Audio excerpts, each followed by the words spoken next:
10년째 의류 매장을 했었는데 진짜 이번 기회에 접어야 되나 이런 생각을 많이 했었죠. 그래서 그냥 귀농할 생각도 있었습니다. 예. 고향으로 내려갈까 하는 생각도 있었어요. 나도 가게를 몇 번 접을까 말까 이렇게 했거든요.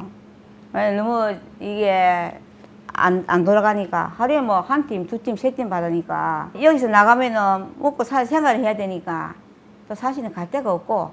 동종업계 계시는 분들도 이 업계를 이제 코로나 시국에 이제 아예 떠나신 분들도 좀 많이 계시고요. 뭐 택배 일로 넘어가시거나 배달 일로 넘어가시는 분들도 좀 많이 봤습니다.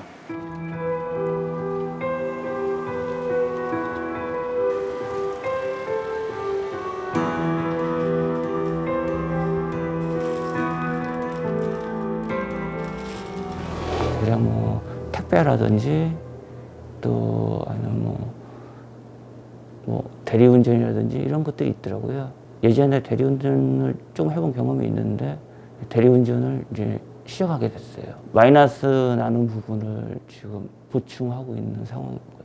지금 배달 알바하고 있습니다. 이제 제가 아이가 넷이다 보니까 생활비가 많이 들어가는데 생활비가 부족하다 보니까 어쩔 수 없이 투잡을 하게 됐어요. 저렇게 된다니까. 손에 그쵸, 있지 그쵸. 않은 일을 갑자기 하다 보면 이게 실수도 있고 가게를 유지해야 또 되니까 내가 이렇게까지 참 해야 얼마나 되나 슬픈 그런 일인데요. 어떤 자신의 어떤 생각 자기 가게를 두고 그게 딴 데서 제일 돈을 벌어와서 힘들더라고요, 메꿔야 된다는 게 그렇죠. 두 배도 힘듭니다. 아, 누군가의 아들이고 누군가의 아빠잖아요. 아 맞네요. 또 직원들 월급도 줘야 되니까. 경남 창원의 한 아파트 건설 현장.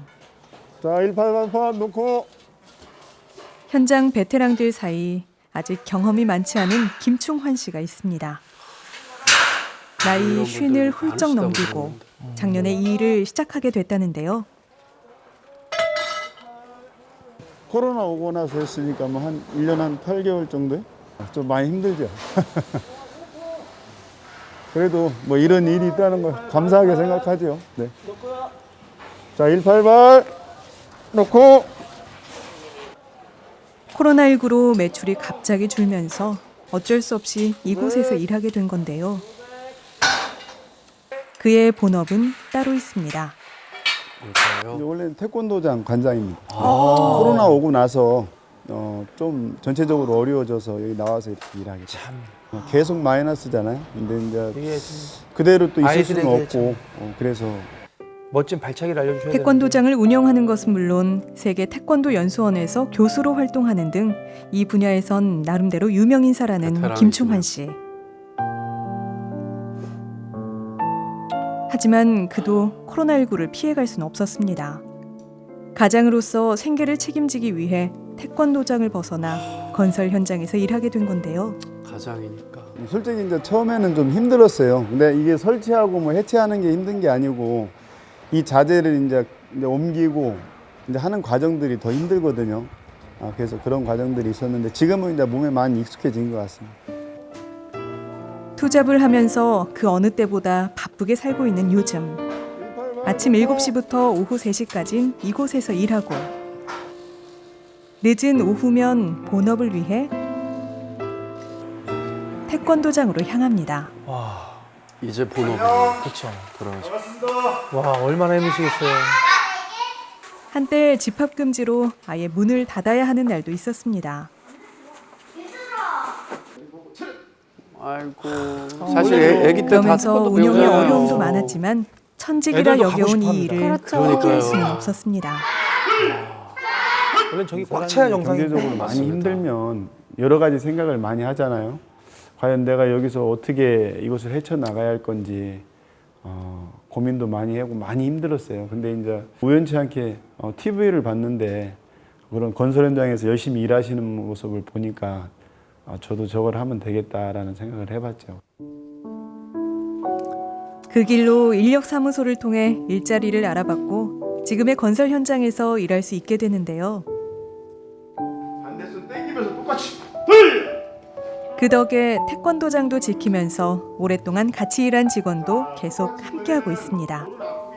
아까 전에 일할 수 있어서 감사하다는 말이 이렇게 그런데 가슴에 울림이 되네요. 한편으론 과연 언제까지 투잡을 해야 하는지 그 끝은 있는 건지 막막하기도 합니다. 거의 뭐 이제 반토막이 아닌 거의 한 20%, 이게 80% 정도가 줄었다고 보면 되죠. 근데 지금은 이제 점차적으로 조금씩 또 관원이 좀 늘고 있는 추세인데 또 이번에 또 새로운 또 변이가 또 발생하는 바람에 또 많이 또 어려워지는 것 같습니다. 아이고. 전보다 더 심각해지는 건 아닐까. 지금도 수많은 소상공인들은 끝을 알 수 없는 터널을 달리고 있습니다. 그래도 여기 힘내세요. 코로나19 때문에 투잡을 하고 있는 또 다른 소상공인이 있습니다. 건설 현장에서 경비 일을 하고 있는 이상찬 씨. 그 또한 코로나19 때문에 작년부터 이 일을 시작했습니다. 13개월 됐고요. 그 전에도 한 도가운데 했습니다. 근데 이제 갑작스런 코로나19로 인해서 경제적으로 어렵고 우리가 또 지출하던 게 있지 않습니까? 장사가 안 되니까 다 결부가 되더라고요. 돈하고. 서산의 한 전통시장에서 아내와 함께 오랫동안 의류 판매업을 하고 있는데요. 와, 뭐 사람이 있어요. 지금은 주로 아내가 가게를 보고 경비일이 끝나면 일을 돕고 있습니다. 장사가 안 된다고 해서 쉽게 접을 수도 없는 일. 사실 생계인데요. 부부에겐 이곳이 각별한 의미가 있는 공간이기 때문입니다. 내년 3월이면은 40년. 이게 아우 저러면 쉽게 그만 못 두죠. 생활의 터전이고 재산 목록 이루어져. 먹고 사는데 이거밖에 수단이니까 먹고 사는 데는. 매출 감소가 아니라 청춘을 다 아예 다치신 거예요. 아예 팔지를 못하고 들어갔지. 몇 개월 동안. 요즘은 가게 매출이 너무 적어서 경비 월급으로 생활비를 쓰고 있다는데요. 칠순 가까운 늦은 나이에 시작한 일이라 녹록지는 않지만 지금으로선 이렇게 버틸 수밖에 없습니다. 안쓰럽긴 해요. 새벽 4시면 나가는데 힘들지 노인네가. 그 눈물 나올라 그래. 응? 그냥요. 가슴 아파도 어쩔 수 없지 뭐. 돈 좀 벌어야지. 아직까지는 할 수 있으니까. 어려울 때는 그 돈이 뭐 크고 적고가 떠나서 사실은 때로는 야 내가 이렇게 힘든데 이걸 계속 해야 하나라는 생각도 했었죠. 근데 이제 뭐 어차피 진행한 건데 그냥 한번 뭐 끝까지 한번 가보자라는 마음으로. 다른 일을 해서라도 이 위기를 이겨내려는 소상공인들. 다시 본업에만 집중할 수 있는 그날을 기다립니다.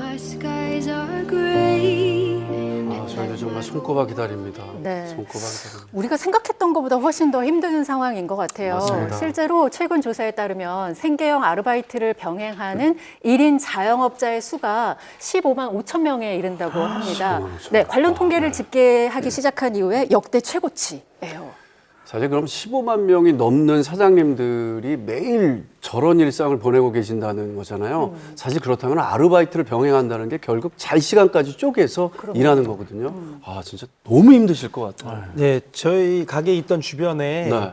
야, 예전에 그 제조겹살을 파는 그 집이 지금도 있는데 그 사장님이 자꾸 안 보이시는 거예요. 가끔 좀 도움 드리려고 이제 팔아드리려고 가면 네. 어디 계세요? 그러면은 항상 저기 배달하고 계세요. 네. 영등포와 마포 그쪽에서 배달 콜을 잡아가지고 직원들 월급을 줄 수 없으니까 직원들 월급 벌러 나왔어요라고 얘기를 하더라고요. 그래서 그게 너무 마음에 걸려서 혹시나 그 집을 기억하시는 분이 있으면 오늘이라도 한 번씩 가서 들려서 따뜻한 위로의 말씀 한마디라도 전해주면 어떨까 그런 생각도 드네요. 요즘에 사실 그런 분들 굉장히 많으시죠. 네. 저도 사실은 제가 방송 일과 또 꽃꽂이 클래스를 많이 하고 있거든요. 그렇다면서요. 네, 왜냐면 그렇게 할 수밖에 없는 게 네. 진짜 그 코로나19 이후로는 저희가 체육관 그 임대료를 내기가 너무 힘들어가지고 그렇게 할 수밖에 없더라고요. 네. 그렇다고 폐업하면 되잖아. 사람들이 쉽게 얘기해요. 쉽게 던지죠. 그게 상처가 됩니다. 폐업도 돈이 있어야 하는 겁니다. 맞아요. 저도 이제 폐업을 할 때 저도 한 1, 2천만 원이 들었는데 네. 정말 저희 보이시는 구석에 있는 저 에어컨이랑 똑같이 생긴 게 이쪽에도 있거든요. 네. 네, 화면에 이제 죄송합니다.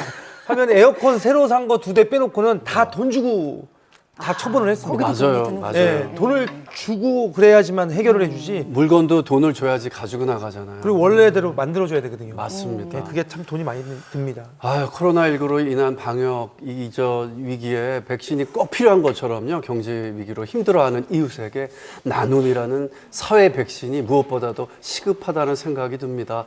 2년째 코로나19라는 긴 터널에 갇혀서 막막한 나날을 보내고 있는 우리 소상공인분들께 여러분들의 희망을 그리고 빛을 선물해 주시기 바랍니다. 지금 바로 ARS 060-701-1234로 전화 주십시오. 여러분들의 한 끼를 나눠주시기 바랍니다. 네.